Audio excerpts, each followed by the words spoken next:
قمر چیمہ صاحب strategic and political analyst ہیں. Thank you so مچ چیمہ صاحب جوائن کرنے کے لیے. اور ظاہر ہے سب سے پہلے میں آغاز کرنا چاہوں گی جو بورڈ آف پیس میں شمولیت ہے, کل 60 کنٹریز ہیں جن کو مدعو کیا گیا ہے, پاکستان بھی اس میں شامل ہوگا.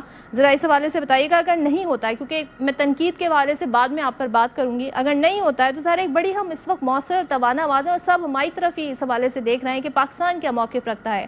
تو آپ کیا سمجھتے ہیں اس کی کیا سگنیفیکینس ہے, ہونا کیا چاہیے؟ بہت شکریہ.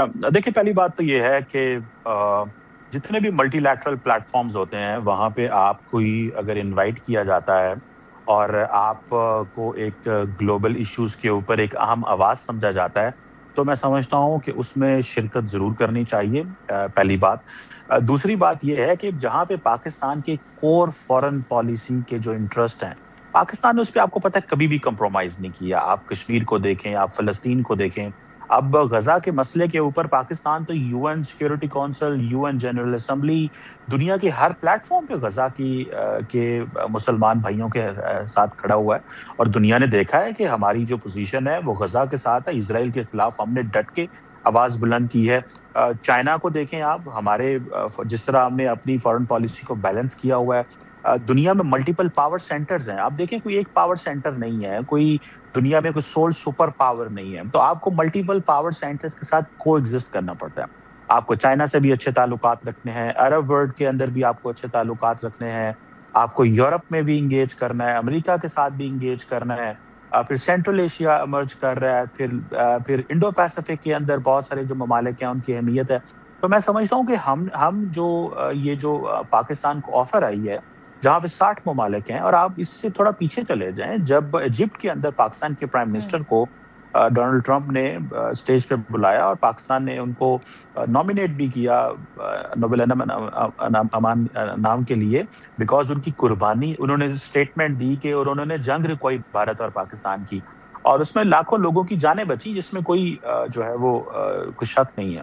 اب سوال یہ پیدا ہوتا ہے کہ یہ جو اب ہمیں دوبارہ یہ اس بورڈ کا حصہ بنایا جا رہا ہے, میں سمجھتا ہوں کہ پاکستان کی گورنمنٹ ظاہری بات ہے جو فیصلے کرے گی وہ پاکستان کے نیشنل انٹرسٹ کے حق میں ہوں گے, اور ہمیں ضرور جانا چاہیے. میری اسیسمنٹ ہے اس کا حصہ بننا چاہیے, ہمیں اپنی رائے دینی چاہیے, اور غزہ کے جو فیز 2 ہے اس میں ضرور ہمیں دیکھنا چاہیے کہ ہم کیسے جو ہے وہ کردار ادا کر سکتے ہیں, جہاں پہ پوری دنیا کو انوائٹ کیا گیا ہے اور اہم ملکوں کو انوائٹ کیا گیا ہے. تو میں سمجھتا ہوں کہ ہمارے کور فارن پالیسی کے جو انٹرسٹ ہیں ان کو ہم کبھی انڈرمائن نہیں کرتے. فیوچر میں ہم دیکھیں گے کہ اگر غزہ کے حوالے سے اگر یہاں پہ کوئی ڈیولپمنٹ ہوتی ہے, ان لوگوں کی زندگیاں بہتر ہوتی ہیں, وہاں پہ اکنامک ڈیولپمنٹ ہوتی ہے, ان کے جو رائٹس کا خیال رکھا جاتا ہے, پیلسٹینینز لائیولیہوڈ کا خیال رکھا جاتا ہے, تو ڈیفینیٹلی پاکستان وہاں پہ اپنی آواز بھی بلند کرے گا. پاکستان اپنے فارن چیمہ صاحب آپ پالیسی کہہ رہے ہیں کہ کے پاکستان کو اس کا حصہ بننا چاہیے کیونکہ ہم ایک مؤثر آواز بن کر ابھرے ہیں, لیکن ذرا یہ مجھے بتائیے گا جس وقت یہ سیز فائر کی باتیں ہو رہی تھیں اور سارے ممالک اس میں پیش رفت ہو رہی تھی, اعلامیہ بھی آیا تھا 20-21 نکاتی تھا, اس میں بھی بہت ساری کچھ تبدیلیاں ہو گئی تھیں. پھر بعد میں کچھ ممالک نے یہ بھی کہا تھا کہ جو بات ہوئی تھی اصل وہ ایگزیکٹلی اس اعلامیے میں نہیں ہے, تھوڑی بہت ہیں. تو یہ جو اف اینڈ بٹس والا معاملہ آ جاتا ہے, آپ سمجھتے ہیں پہلے اس میں کلیئرٹی آنی چاہیے, اس کی ڈیمانڈ کرنی چاہیے ان ملکوں کو بشمول پاکستان؟ دیکھیے میں سمجھتا ہوں امریکنز کو خود ہی پتہ ہے. ابھی کچھ عرصہ پہلے American secretary of state Marco Rubio نے خود کہا تھا کہ ہمارے جو پارٹنرز ہیں, الائز ہیں, فرینڈز ہیں, ان کو ہم نے کچھ سوالوں کے جواب دینے ہیں. اور وہ ظاہری بات ہے بہت سارے سوالوں کے جواب ہیں, کیونکہ امریکنز اپنے ویسٹرن ہیمسفیئر میں بزی ہو گئے اور بہت ساری چیزیں جو غزہ اور مڈل ایسٹ کے حوالے سے ہونی تھی وہ نہیں ہو سکیں. تو میرا خیال ہے کہ پاکستان بھی سوالوں کے جواب مانگے گا, اور ٹائم اینڈ اگین آپ کو پتہ ہے وہ جو 8 ملک جنہوں نے نیو یارک میں یو این جنرل اسمبلی کی سائیڈ لائن پہ ٹرمپ سے ملاقات کی تھی, وہ کنٹینیوسلی غزہ کے حوالے سے اسٹیٹمنٹس جاری کرتے رہتے ہیں, پہلی بات. دوسری بات اس میں سیدھی سی ہے کہ ہم یہ سمجھتے ہیں کہ انٹرنیشنل اسٹیبلائزیشن فورس کا ہم کوئی فضول میں حصہ نہیں بنیں گے.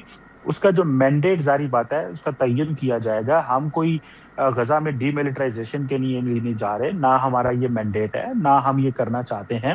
ہاں ابھی جب اس کا پراپر مینڈیٹ طے ہو جائے گا تو ہمیں اپنا کردار اس میں ادا کرنا چاہیے, لیکن ان سوالوں کے جواب جو کہ 8 ممالک نے پوچھے ہوئے ہیں امریکن ایڈمنسٹریشن سے، اور امریکنز خود کہہ رہے ہیں کہ ہمیں ان سوالوں کے جواب دینے ہیں.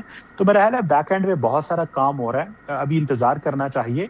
ہمیں ہر وہ کوشش کرنی چاہیے جس میں پیلسٹینین اسٹیٹ ہوڈ ہو، جس میں جس 2 اسٹیٹ سولوشن کی کوششیں ہوں، جس میں غزہ کے مسلمانوں کے لیے بہتری ہو، ان کی زندگیاں بہتر ہوں، جس میں اسرائیل اپنا جینوسائیڈ کرنے میں جو ہے وہ کامیاب نہ ہو، جس طرح وہ فلسطینیوں کو جس انداز سے اس نے جو ہے وہ شہید کیا، ہمیں اس کو روکنا ہے، اور اس میں ہم کامیاب ہوئے ہیں.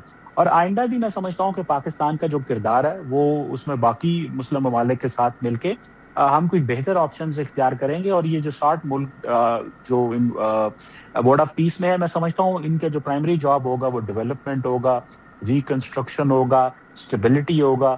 تو ابھی مزید اس میں کلیئرٹی آئے گی تو پاکستان بھی اپنا کردار ادا کرے گا. اور ایسے ملٹی لیٹرل پلیٹ فارمز کے اوپر ہم نے ماضی میں بھی بہت جو ہے وہ اپنا رول پلے کیا. ہم ابھی بھی UN سیکورٹی کونسل کے نان پرماننٹ ممبر ہیں.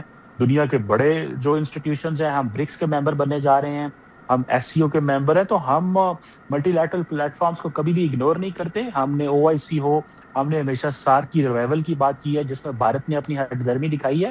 تو ہمارا کردار دنیا جانتی ہے کہ ہم رولز بیسڈ انٹرنیشنل آرڈر اور ہم انسٹیٹیوشنلائزڈ گورننس کے جو ہے وہ دائی ہیں، اس کو سپورٹ کرتے ہیں. اور یہاں پہ بھی ہم جو ہے وہ سپورٹ کریں گے. لیکن ابھی بہت ساری سوالوں کے جواب آنے ہیں، وہ سوالوں کے جواب بھی آئیں گے. اور اگر کلیئرٹی آپ نے کہا ہوگی بہت سارے تو سوالوں کے پاکستان جواب آنے، اور آپ نے کہا کہ ہم